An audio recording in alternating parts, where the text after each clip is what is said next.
Welcome to Fulcrum Intel Digest, the podcast.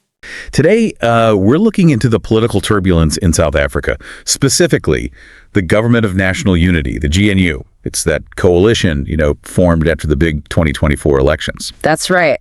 And this deep dive, it's based on a pretty serious intelligence summary. It's not just surface level stuff. It really digs into the structural and ideological cracks that are threatening the whole thing, especially the tension between the ANC and the DA. Yeah, and our mission here is really to cut through the noise, explain why this government, which was supposed to bring stability and reform, is already, facing major issues. The source material shows it's real.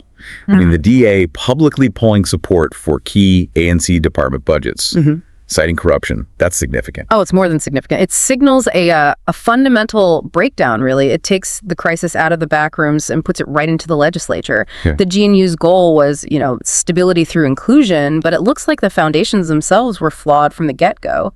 We cover more topics like this every Monday and Friday. So if you'd like to stay up to date, click the subscribe button and give this video a like.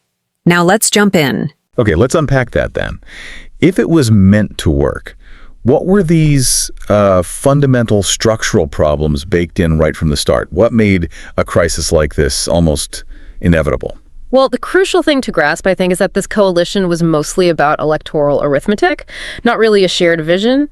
The source details how these diverse parties, ANC, DA, IFP, others, they came together because they had to reach a majority after the election, not because they fundamentally agreed on how to govern. Think of it less like a partnership, maybe more like a shotgun wedding dictated by the number. It's a shotgun wedding, right. Okay, that analogy helps.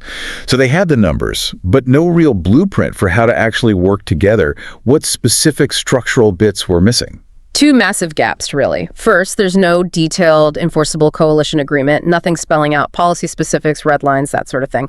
And second, the mechanisms they do have for resolving disputes, they're weak, not really binding. So when disagreements pop up, which they always do, there's no solid way to manage them. Every little clash risks becoming, an existential threat to the government. And we're seeing that play out right now, aren't we? These big disagreements over budgets, economic reform, fighting corruption, it's just causing gridlock, operational stagnation. Absolutely. And the DA refusing to back those ANC budgets for departments where mismanagement is a known issue, that perfectly highlights it. Because there's no formal way to mediate or force a compromise. The only option left feels like, legislative warfare. This standoff leads straight to what the source calls legislative paralysis. Legislative paralysis. Sounds a bit academic, maybe. But for you, the listener, what's the real-world risk? What happens if this budget fight just continues? The warning is stark. It could mean a shutdown of essential government functions. We're talking about interrupting social grant payments vital for millions. It could cripple public health services, undermine the education system, which is already facing challenges. When the main partners can't even agree on funding basics, the state's ability to actually function for its most vulnerable people is really endangered. Okay, let's pivot a bit. Beyond these procedural failures, let's dig into the ideologies. Yeah. What are the core incompatible worldviews really driving the ANC and the DA apart here? Yeah, this is the critical fault line, and it's important we look at this neutrally, just based on the source. The ANC, generally, sits center-left to left, their ideology, rooted in African nationalism, developmental state ideas, social democracy. Key themes are transformation, equity, state-led growth, and crucially, they defend cadre deployment. Let's pause right there. Cadre deployment. For listeners who might not know the ins and outs, why is that such a huge point of conflict, a deal breaker almost? Well, fundamentally, it's about control and implementation. Cadre deployment is putting party loyalists into key jobs across the civil service, state companies, you name it.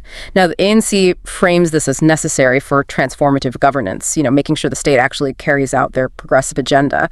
But the DA, they see it very differently, as systemic corruption, basically, promoting incompetence over skill. Okay, so the DA argues it replaces merit with political connections, crippling the state's ability to function effectively. That's the core of their argument, yes. They believe the only way to professionalize the public service and tackle corruption is to get rid of it entirely. It's a direct clash with the ANC's model. And the DA's position overall.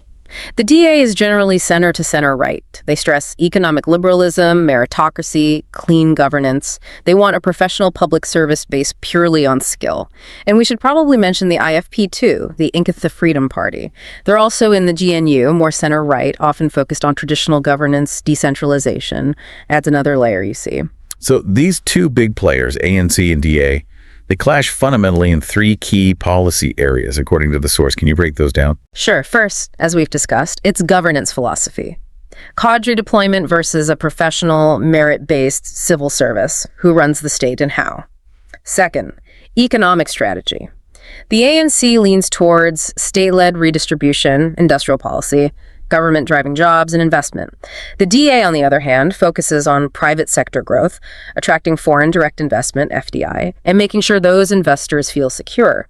Totally different approaches to fixing the economy. And the third one, that old, very sensitive issue, property rights and land reform. Exactly. Huge political weight there, given South Africa's history. The DA really emphasizes protecting existing property rights under the Constitution. They see it as non-negotiable for investor confidence. The ANC, while saying they'll work within the Constitution, keeps the door open to frameworks for expropriation. That always makes capital, both local and international, pretty nervous. So if these deep ideological splits tear the GNU apart, which seems increasingly possible, what does that mean for South Africa's economy, already quite fragile, and its standing internationally? Domestically, the impact could be immediate. The rand, the currency, is notoriously sensitive to political instability. A GNU collapse could easily trigger capital flight, money leaving the country fast, and likely bring more talk of credit rating downgrades. Plus, instability just kills credibility for any reform plans. It scares off that vital foreign direct investment, makes infrastructure partnerships way harder to secure. And if the budget fights drag on, the fiscal risk just gets worse, right? More public debt, potentially hitting those welfare payments we talked about. Yeah. Affecting the poorest directly. It becomes a double crisis, economic and humanitarian, and internationally. South Africa's image takes a big knock. It's long tried to be seen as, a relatively stable anchor on the continent. This kind of volatility really damages that perception. Which probably explains some of the diplomatic moves we've seen, like that DA delegation going to Washington recently. What was the thinking there? Yes. That looks like strategic positioning. The DA trying to present itself as the moderating force within the GNU, basically trying to reassure Western governments and investors that there's a check on more radical policies. It's a preemptive move, really, because the alternative scenario is quite worrying for those partners. What's the alternative? A shift towards the EF or MKP? Exactly. If the UU collapses and the ANC turns to populist parties like the Economic Freedom Fighters or the Umkhonto we Sizwe party, that signals a potential pivot. The summary calls it potentially moving towards BRICS plus populism. And for the listener, what does BRICS plus populism imply in terms of policy? It suggests potentially moving away from traditional Western partners, maybe aligning more with, say, Russia or China geopolitically, and policy-wise, embracing things often linked to nationalization, more state control, which would seriously strain ties with the EU and the US. That level of risk really underscores why these strategic scenarios in the intelligence summary are so important. Let's quickly walk through the four main possibilities outlined. First up, the GNU somehow hangs together, a kind of fragile truce. Yeah, the source puts the likelihood of that as low to moderate, the implication. Maybe some short-term stability, the country just sort of limps along. But long-term, it's still dysfunctional because those core ideological fights aren't resolved. It's just kicking the can down the road, essentially. Not really sustainable. Okay, scenario 2. This seems more likely now. Rated moderate to high likelihood. The DA pulls out, leaving the ANC as a minority government. This is where things seem to be heading, based on recent events like the budget standoff, the implications, weak governance, constant political deal-making, populist pressure ramps up immediately, and any real meaningful structural reforms get significantly delayed. The ANC would really struggle to pass laws without unreliable partners. Then scenario 3, the one that probably worries markets the most, a radical realignment. The GNU falls apart, and the ANC partners with populist forces like the EFF or MKP. Likelihood is rated moderate, but the impact could be severe. An immediate sharp turn to the left in policy. That would likely trigger an investor exodus and create serious constitutional tensions. The summary specifically flags a huge risk here. These populist parties getting stronger could radically change the debate on things like property rights, and this is critical, potentially threaten the independence of the South African Reserve Bank. Ah, the Reserve Bank independence. That's always a major red line for investors, isn't it? Yeah. Signals potential loss of fiscal control. Precisely. If the central bank isn't seen as independent, it raises fears the government might just print money to pay its bills. Catastrophic for inflation, for the currency. Okay, and the final scenario. Early elections may be triggered if everything just completely falls apart. Likelihood for that is seen as low. But if it did happen, the outcome is massive uncertainty. And it could be a huge opportunity for those populist parties to really grow their support base, maybe cementing their influence. So pulling all this intelligence together, what's the bottom line from the source material? Where is South Africa likely heading? The synthesis is pretty clear, unfortunately. It suggests the fundamental ideological incompatibility, especially over governance, that cadre deployment versus meritocracy issue is stopping them from fixing the structural problems, like the weak coalition agreement. This is just accelerating the instability. It pushes the country towards that moderate to high likelihood scenario. The DA withdrawing, leading to a weak minority government plagued by policy paralysis.